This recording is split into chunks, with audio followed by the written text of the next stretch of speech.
You're 3 days away from payday and your checking account shows $47. Again, you're earning decent money, more than your parents ever made, but somehow every month ends the same way, waiting for that direct deposit like it's a life raft. You're not broke because you don't earn enough. You're broke because nobody ever taught you how money actually works and the difference between staying trapped in this cycle and breaking free. It's not about making more, it's about thinking differently about every dollar you already have. Before we go any further, let me be clear, this isn't financial advice. I'm not a financial advisor. This is just information, patterns I've observed, research I've compiled. What you do with it is entirely your decision. Let's start with why this happens in the first place. Most people think living paycheck to paycheck is purely an income problem. If I just made $10,000 more a year, I'd be fine.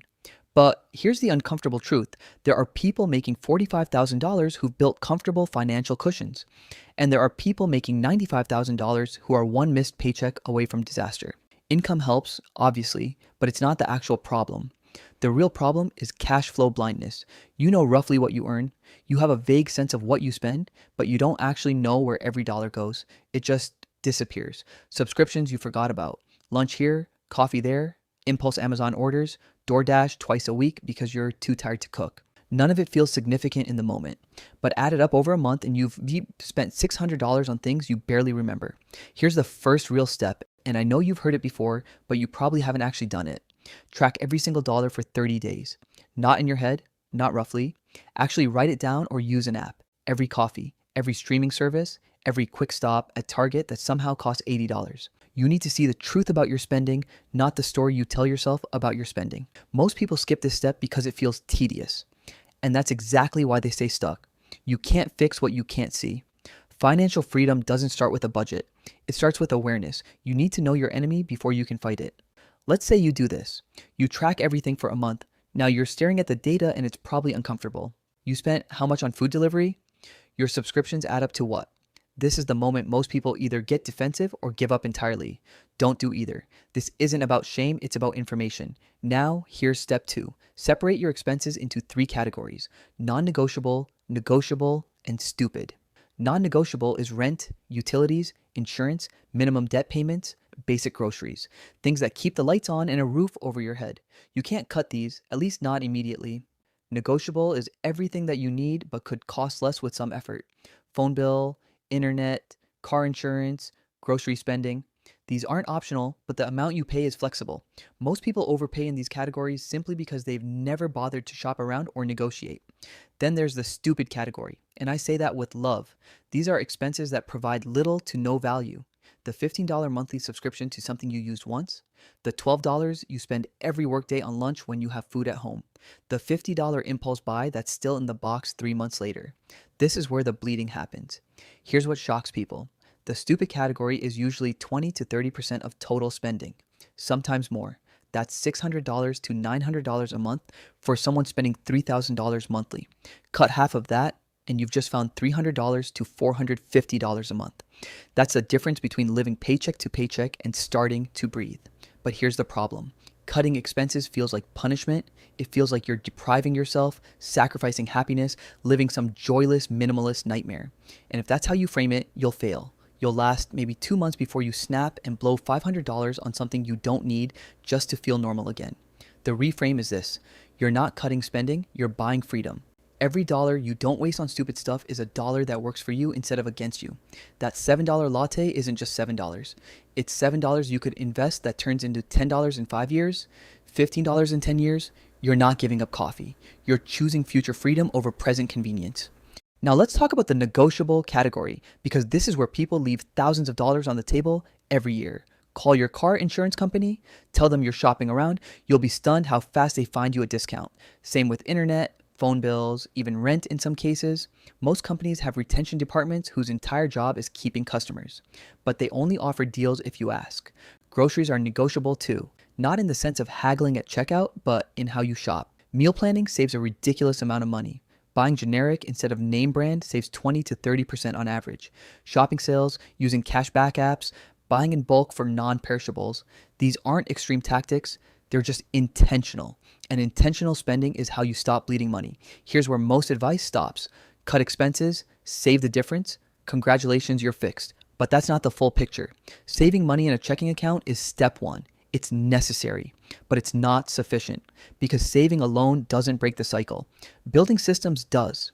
Let's talk about the emergency fund, the thing everyone says you need but nobody explains properly.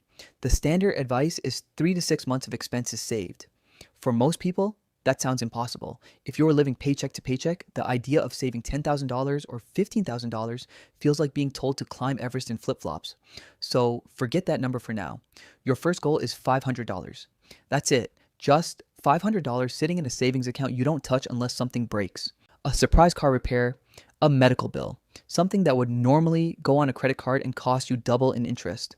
That $500 stops the spiral. It's not complete security, but it's a shock absorber.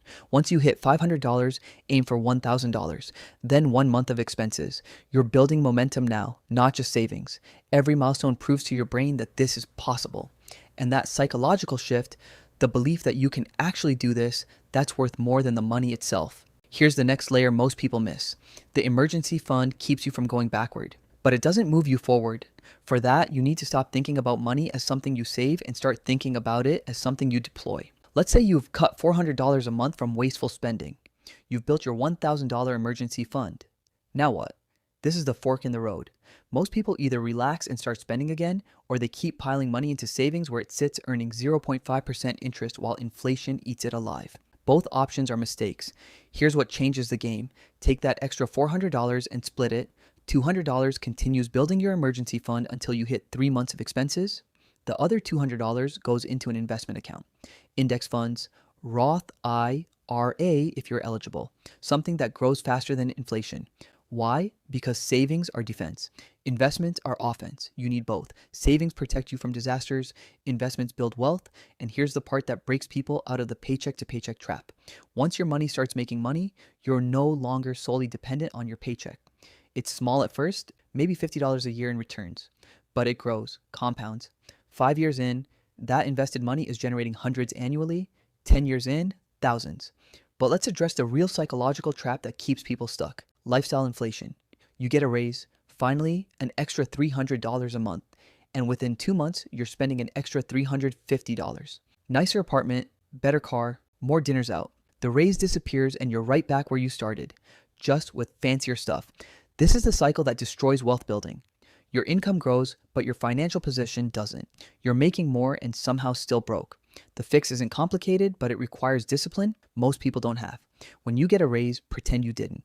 Keep living on your previous income and funnel the entire raise into savings and investments. I know how that sounds. What's the point of making more money if I don't get to enjoy it? Fair question. Here's the answer. You're not avoiding enjoyment. You're delaying it strategically. Live on last year's income for 5 years while investing every raise, and you'll build enough wealth to buy freedom.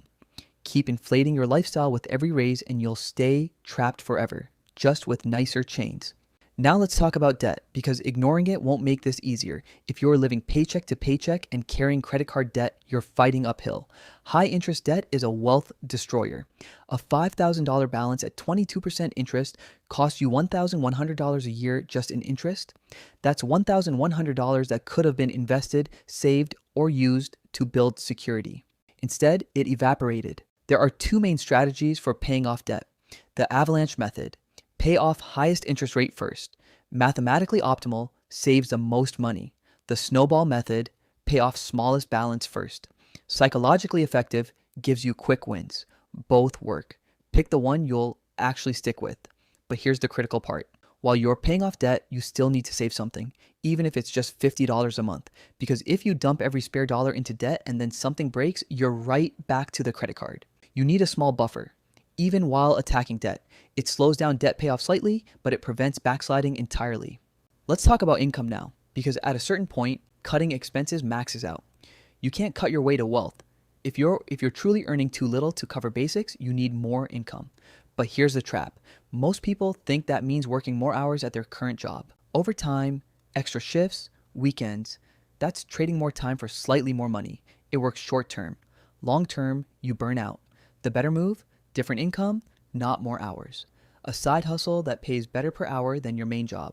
Freelancing a skill you already have. Selling something, teaching something.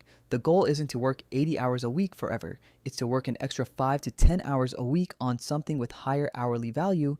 Use that to break the paycheck cycle, then scale back once you're stable. Or, controversial take, ask for a raise. Most people never do. They wait to be offered one, and when it doesn't come, they silently resent it. If you've been at a job for over a year, consistently perform well, and haven't gotten a meaningful raise, schedule the conversation. Research what your role pays elsewhere. Present your case. Worst case, they say no and you know where you stand. Best case, you get an extra $3,000 to $5,000 a year that changes your entire financial trajectory. Here's what nobody tells you about breaking the paycheck to paycheck cycle. It's not a light switch, it's a gradual shift. Month 1, you're still stressed but slightly more aware. Month 3, you've cut some waste and saved $500. Month 6, you've got $1,500 saved and your anxiety drops noticeably. Month 12, you've got a real emergency fund and maybe some investment started. You're still not rich, but you're not panicking on day 25 of the month anymore. And that feeling, that shift from constant financial anxiety to basic stability, that's the first taste of freedom. It's not retirement level freedom, but it's the freedom to handle an $800 car repair without spiraling. The freedom to quit a toxic job because you have 3 months of expenses saved. The freedom to think past next week. By year 2, if you stay consistent, you're in a different universe. Emergency fund fully loaded, debt significantly reduced or gone, investments growing, extra income streams maybe, and here's the part that changes everything. You start making decisions from abundance instead of desperation. You're not taking the first job offer because you're desperate. You're choosing opportunities that align with your goals. That shift in decision-making quality, that's what builds real wealth. But let's be brutally honest about the hard part. Discipline, consistency, delayed gratification. Those aren't sexy. There's no hack, no shortcut, no secret trick that lets you skip the boring middle part. You have to track spending when you don't feel like it. You have to skip purchases you can technically afford but don't actually need. You have to keep investing $200 a month even when the market's down and it feels pointless. The people who break the cycle aren't special. They're not smarter or more talented.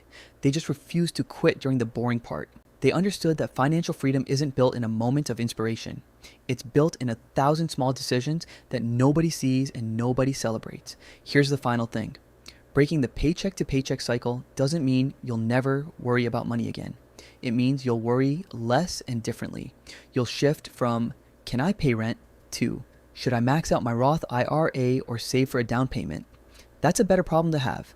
Not because it's easy, but because it's a problem that moves you forward instead of keeping you stuck. So if you're 3 days from payday with $47 in your account, here's what you do. You don't panic. You don't give up. You acknowledge this is where you are, not where you'll stay. You start tracking.